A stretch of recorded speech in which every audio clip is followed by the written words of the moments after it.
नमस्कार, मैं कार्तिक नाइक हूं और आप देख रहे हैं खबरों की खबर। दोस्तों, लोकसभा चुनाव के दौरान नरेंद्र मोदी सरकार को सत्ता से बेदखल करने के लिए बना विपक्षी गठबंधन INDIA अब खत्म होने की कगार पर है। कांग्रेस नेता पवन खेड़ा ने इसकी पुष्टि भी की है। पवन ने गुरुवार को मीडिया से बातचीत करते हुए कहा था कि इंडिया गठबंधन लोकसभा चुनाव को लेकर बना था। लोकसभा चुनाव खत्म होने के बाद अब यह गठबंधन भी एक तरह से खत्म हो चुका है। हम आपको ये भी बताएं कि इससे पहले बिहार के पूर्व डिप्टी सीएम और राजद के नेता तेजस्वी यादव ने भी पिछले दिनों इंडिया गठबंधन के खत्म होने की बात कही थी।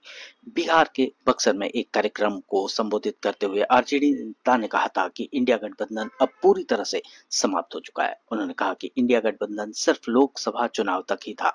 आम चुनाव खत्म होने के साथ ही ये गठबंधन अब खत्म हो चुका है। दोस्तों, इससे पहले उमर अब्दुल्ला ने भी कहा था कि यह एक बड़ी बदकिस्मती है कि इंडिया गठबंधन की कोई बैठक नहीं हो रही है। इसका लीडर कौन होगा, एजेंडा क्या होगा, गठबंधन कैसे आगे बढ़ेगा, इस पर कोई चर्चा अब नहीं हो रही है।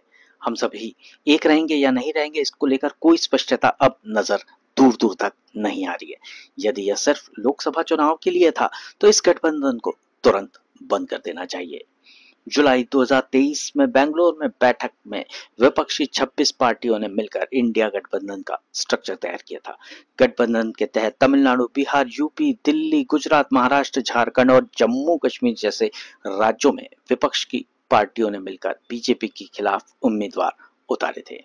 इंडिया गठबंधन को पूरे चुनाव में बड़ी सफलता तो नहीं मिली थी, लेकिन गठबंधन ने बीजेपी को अकेले दम पर सत्ता में आने से रोक दिया था। तो दोस्तों, आखिरकार वह घड़ी आ ही गई जिसका सबको अंदेशा था। INDI गठबंधन टूटने की कगार पर आ गया है। इसकी शुरुआत उस समय हुई थी जब नीतीश कुमार चाहते थे कि वे इस गठबंधन को लीड करें, लेकिन ऐसा हो न सका। कांग्रेस और अन्य दल इसके लिए राजी नहीं थे और नीतीश कुमार इस गठबंधन से अलग हो गए थे। वे भारतीय जनता पार्टी के साथ मिल गए थे और उन्होंने अपनी सरकार बिहार में बना ली थी। उसके कुछ समय बाद जब चुनाव के परिणाम आए और सफलता नहीं मिली, तो फिर कांग्रेस और तृणमूल कांग्रेस, इन दोनों में आपस में झगड़ा हो गया। कांग्रेस चाहती थी कि राहुल गांधी इस गठबंधन को लीड करें, वहीं ममता बनर्जी ये चाह रही थी कि वो इस गठबंधन को लीड करें। आखिरकार जो चीज नहीं होनी चाहिए थी वही हो गई। कुछ लोग राहुल गांधी को सपोर्ट कर रहे थे तो कुछ लोग ममता बनर्जी की तरफ हो गए और इस तरह गठबंधन जो है वो टूट गया। और अब सरेआम पार्टी के लोग आम सभाओं में ये कह रहे हैं कि यह गठबंधन अब नहीं रहा है। अब दिल्ली में जबकि चुनाव है और सभी दल अलग अलग जब चुनाव लड़ेंगे तो देखना बड़ा ही दिलचस्प होगा कि एक दूसरे के ऊपर किस तरह की छीटाकशी करते हैं, क्योंकि कुछ समय पहले तक ये हाथ में हाथ डाले सब लोग साथ खड़े थे और आज अब इनकी स्थिति वैसी हो गई है कि वे न घर के रहे हैं न घाट के।